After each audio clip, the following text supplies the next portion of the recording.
नमस्कार दोस्तों, आज मैं आपको सुनाऊंगी मनहूस व्यक्ति और तैलानी राम की एक मज़ेदार कहानी।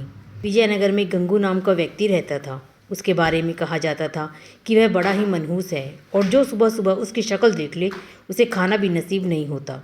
धीरे धीरे यह बात पूरे विजयनगर में फैल गई और महाराज कृष्णदेव राय को भी इसके बारे में पता चला। उन्होंने सोचा कि उनके राज्य में इस तरह के मनहूस व्यक्ति का रहना उचित नहीं है। किंतु राजा बहुत न्यायप्रिय थी। उन्होंने सोचा कि पहले वो यह देखना चाहते हैं कि इस बात में कितनी सच्चाई है। राजा ने अपने सेनापति को आदेश दिया कि गंगू को उनके सामने लाया जाए। सैनिकों ने गंगू को महाराज कृष्णदेव राय के समक्ष पेश किया। महाराज कृष्णदेव राय ने जिस कमरे में सोते थे उसी में गंगू के लिए भी बिस्तर लगवाया और सुबह जब राजा सोकर उठे तो उन्होंने सबसे पहले गंगू का चेहरा देखा। कुछ देर बाद अचानक कार्य आ जाने के कारण राजा को राजमहल से बाहर जाना पड़ा और उस दिन वे इतना व्यस्त रहे कि उन्हें खाना भी नसीब नहीं हुआ। राजा कृष्णदेव राय को यकीन हो गया कि यह सब गंगू का चेहरा देखने के कारण हुआ है। राजा ने सोचा, जब इस व्यक्ति के कारण मुझे भोजन नसीब नहीं हुआ तो शहर के दूसरे लोगों के साथ क्या होता होगा। गुस्से में राजा कृष्णदेव राय ने गंगू को फांसी पर टांगने का आदेश दिया। यह बात पूरे राज्य में फैल गई कि कल गंगू को फांसी दी जाएगी। यह बात जब तैलानी रामा को पता चली तो वे सारा माजरा समझ गई और तत्काल गंगू के पास पहुंचे। तैलानी राम को देखकर गंगू रोने लगा और तैलानी राम को पूरी बात बतलाई। तैलानी राम ने गंगू को सांत्वना देते हुए उससे कहा कि जैसा वो कहे गंगू को वैसा ही करना होगा।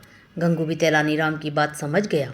दूसरे दिन जब गंगू को फांसी दी जानी थी तभी गंगू से उसकी अंतिम इच्छा पूछी गई। गंगू बोला, मुझे महाराज से मिलकर कुछ बतलाना है, यही मेरी अंतिम इच्छा है। सैनिकों ने महाराज कृष्णदेव राय को गंगू की अंतिम इच्छा बतलाई। महाराज कृष्णदेव राय गंगू की अंतिम इच्छा पूर्ति के लिए उसके पास गए और बोले, बतलाओ गंगू, तुम्हें क्या बतलाना है। गंगू बोला, महाराज, इस राज्य में एक व्यक्ति मुझसे भी ज़्यादा मनहूस है। पहले दंड उसे मिलना चाहिए, फिर मुझे। महाराज कृष्णदेव राय ने बड़े आश्चर्य से गंगू से पूछा, गंगू बतलाओ, वह मनहूस व्यक्ति कौन है। गंगू बोला, महाराज, वह मनहूस व्यक्ति कोई और नहीं बल्कि इस राज्य का राजा अर्थात आप हैं। यह सुनकर महाराज कृष्णदेव राय अत्यधिक क्रोधित हुए और बोले, जानते हो गंगू, तुम क्या बोल रही हो, इसके बदले तुम्हें दंड भी मिल सकता है। गंगू बोला, महाराज, मृत्युदंड से बड़ा कोई दंड हो सकता है क्या।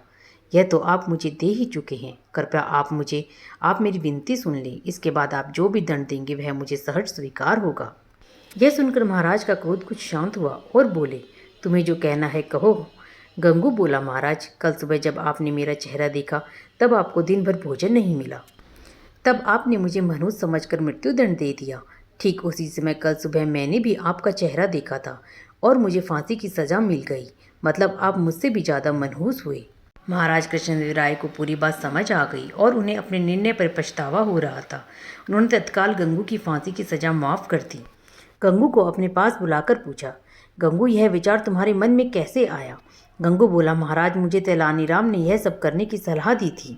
महाराज कृष्णदेव राय ने गंगू को बहुत सा धन देकर विदा किया और तैलानी राम को बुलाकर उसका धन्यवाद दिया कि उसके कारण एक निर्दोष की जान बच गई और महाराज के हाथ से एक बहुत बड़ा पाप होने से बच गया। तो दोस्तों, आपको यह कहानी कैसी लगी कमेंट करके ज़रूर बताना। आप मेरे चैनल को लाइक शेयर सब्सक्राइब करना। धन्यवाद।